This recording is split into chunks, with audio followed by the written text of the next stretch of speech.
Hey guys, this is Chris again with Kentucky Outdoors and Reloading. We're going to kind of take a little break from the 222 Remington Reloading series and just wanted to bring a couple rifles to your all's attention, kind of talk about them a little bit. I don't think you can see that second one too well in the background right now, but I'll move out of the way here a little bit and you all will be able to see them quite a bit better. Like I mentioned here in one of the videos, gave a couple of shout outs to some Kentucky guys and some of the 22 rimfire guys that I've been watching the last few months. Kentucky Rimfiring Hobbies and Day at the Range and M&N Shooting Sports, and I think Steve living in Southwest Virginia, J Delta 22. I know I'm forgetting a bunch of those guys. Southern Rimfire. I know there's more, and I'm forgetting a lot of them. And I apologize, but watching these videos and seeing these guys shooting these older 22s and some of them semi-autos and some of them bolt action rifles with the old Weaver style scopes and the old Unerto scopes on them, just for some reason that just got me fired up about those little rifles, and I've been on the lookout for old 22s for the last few months now. Run across a couple at a pawn shop a while back. There were some older Remington 581 and 582, I believe they were, and I wished I had bought them then. I kind of put them off and thought, well, I'll go back and get them later on if they're still there. And that was right at the time I had bought that Savage 340C, and went back one day, was going to pick one of them up, and they were both gone. They had just sold them. That's what they told me. But I did pick up, I'm going to scoot out of the way so you all can see these a little bit better. So I'm going to get off camera and get out of the way. I did pick up this Savage here that you see in the background, which is a new rifle. It's model B22 bolt action. It has a 10 round rotary clip, the clip or magazine, I'm sorry, 10 round rotary magazine. Magazine's very similar to a Ruger 1022. I really enjoyed shooting that little gun. I've had a blast with it, and the wife, she enjoys shooting it as well. So that's been a good pickup for me there. I thought it'd be something I could play around with and just have fun and enjoy. Me and the wife shooting, or kids shooting, or maybe someday grandkids shooting, or having something to teach a new person to shoot. The scope that I put on it is an older model BSA. It's an 8-32, and I had that on my 22 250 for many years. That's what I was using to coyote hunt with, and I wanted a good scope on there that I could really get out there and see 50 and 100 yards, and hopefully do some good shooting with it and some good testing. So I took that off my 22 250 and put that on that little 22, and it seems to do pretty good on it. We've had a lot of fun shooting it. I've shot a lot of different ammo in it already, a lot of cheaper stuff. I've not bought any Lapua or SK or anything like that to shoot in it yet. But I thought I would shoot it in this configuration for a little while longer, and then maybe later on look at possibly putting it in a different stock. Maybe I've kind of been thinking about one of those Boyd's varmint stocks, possibly putting it in it.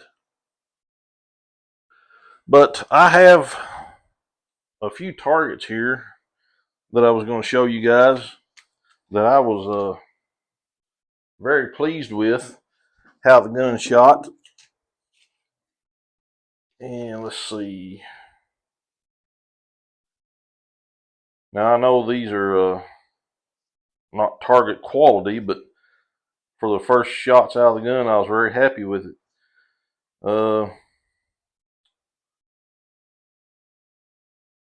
Let's see. I've got,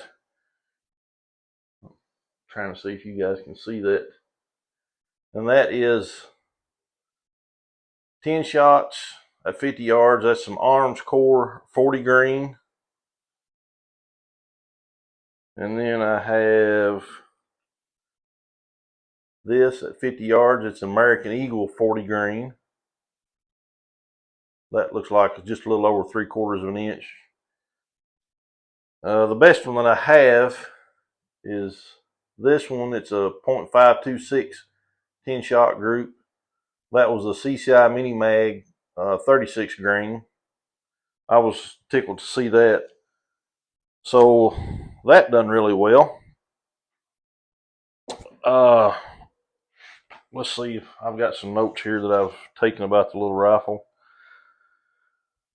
I did have a couple other groups.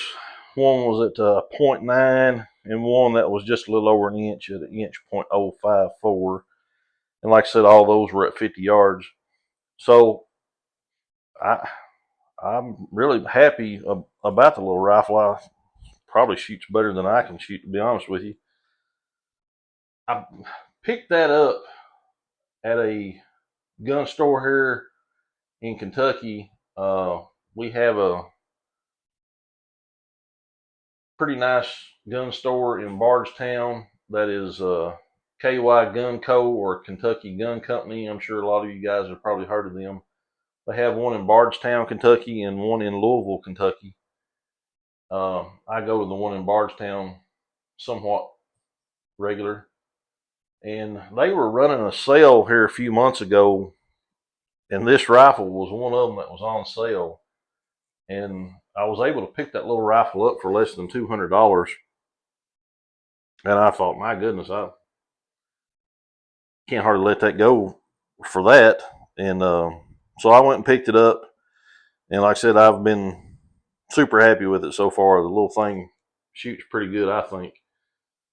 So that is the Savage Model B22 and 22 long rifle.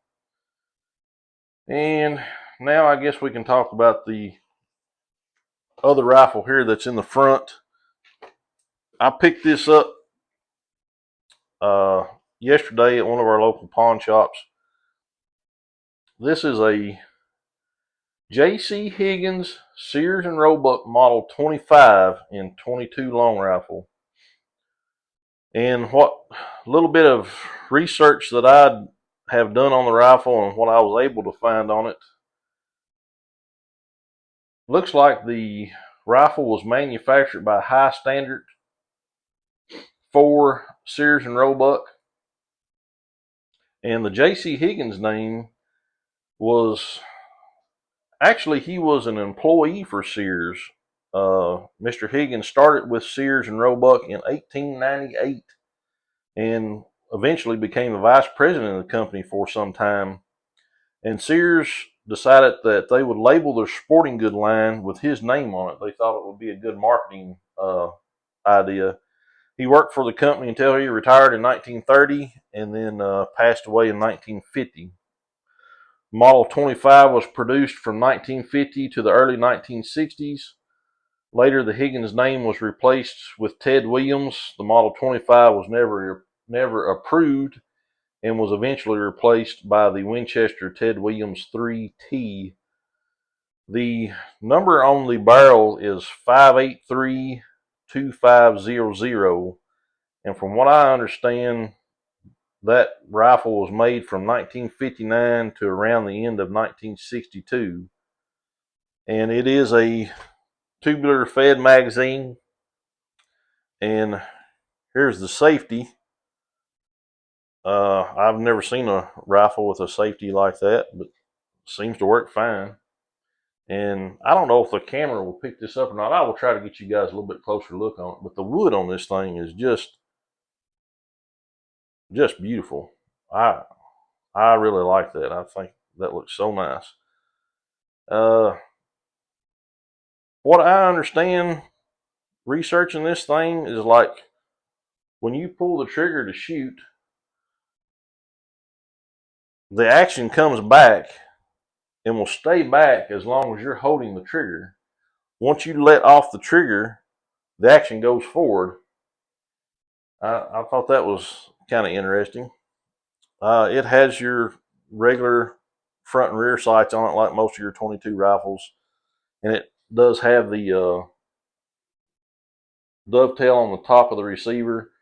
I have been looking at some older style Weaver scopes. I thought I might get one and put on it just so it would look a little time period correct for the rifle. I think it was well, two I actually found that I really liked. One was I want to say it was, I forget the power on it now, but it was a Weaver style scope and rings. And then another one that I had found was a Banner 7 power, Bushnell Banner 7 power. I really liked the way it looked. There's no really any kind of a butt pad on it, just this black one that you see here, and it has the J.C. Higgins uh, logo like in the back of the butt pad there. I have not shot it yet. I'm very anxious to get it out and shoot it, but I just thought it was a really nice find. Was able to work out a nice price. I think me and the guy both were pretty happy with. So um, he had a few more there that I had my eye on. If it wasn't for spending the extra money, I probably would have brought two home with me. But I really like this one. Like I said, I like the wood on it. And the bluing on it seems to be in pretty good shape. The action still seems to be pretty smooth on it. Um, just need to get it out to the range and shoot it. See how it does. I'm uh, I'm excited about it. I just wanted to bring this out and show you guys. Like I said, take a little break from the 222 reloading series and just mention these couple of rifles and talk about them a little bit. I enjoy the history of it, and like I said in the one video here a while back, seems like the older I get, the more I'm going back to liking these older rifles with the wood stocks on them. And nothing wrong with these guys. I still like these and enjoy shooting them, but just seems like I like the nostalgic part of it, the history of them, and hopefully I can hand this down to my son one day or grandkids, or let them enjoy it. So I guess that's all I really got, guys. I'm gonna slide back in here and get in front of the camera here. So I know that was kind of a short little video there, just talk about those couple of rifles real quick. Just want to kind of show them off, and appreciate y'all letting me do that. We'll hopefully get back on the reloading the 222 Remington here pretty quick. I think we're ready to start putting some powder in the cases and go from there. So hope you guys enjoyed the little short video. I enjoy these little rifles, and hopefully we can have some more later on to show you and share with you. And we'll try to get these guys out to the range here for too long and do a little shooting. I don't have but one camera, and like I said, I use my phone to video with, so probably not going to have a picture or video of me shooting with a screen showing the target as well. We'll have to do one or the other. So, and I don't know that I'm too wild about the idea of having my camera down or my phone down range while I'm shooting. But anyway, we'll get to that later on. So, you guys, thanks for stopping by. Hope you enjoyed the video. We'll talk to you later. God bless.